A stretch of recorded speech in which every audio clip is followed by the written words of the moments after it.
Okay, Katie. So I imagine you've been out on a lot of first dates before you got in a relationship, right? Right. So what's up with these guys sometimes, or women, who on first dates go through their checklist? Like they want to like cover everything on their checklist on the first date. So what are some, I guess, some tips that you can kind of see if that person's compatible without being so obvious Like about those it? guys where you can kind of see almost visually that they're going through line by line. Yeah, They're like, right. let me think of what my next question is. You can almost see it. Like it's an interview. Like how do we get guys and girls away from that mental checklist?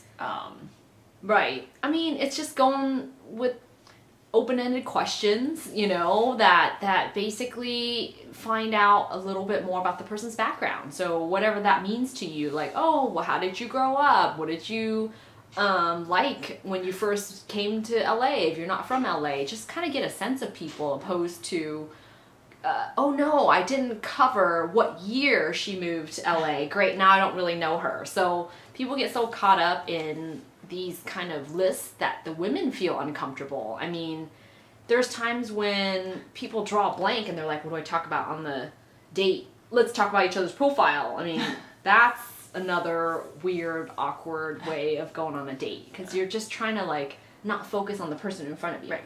I mean, clearly she's in front of you. Why do you need her profile to find out about her? I think a lot of times the best advice we could give someone when they're on a first date is just go out and enjoy the experience, as opposed to being so caught up in, oh, do you want kids? How many kids? Right. Would you ever want to move to the East Coast? Or, these so specific questions. It's like, you never know. It's when people fall in love, they'll do the strangest things. Right. They'll move across country for you. They will have kids with the right person. Or, I mean, it's just sometimes people go on these dates because maybe they've been burned before. Right. So now they want to make sure they ask these questions and get it out of the way. But don't you think sometimes it's the inexperienced daters who are more caught up in like how the rules of dating are? Like some of the guys or the girls that come to us, they think they know how to date because they haven't dated before, but they've studied how to date.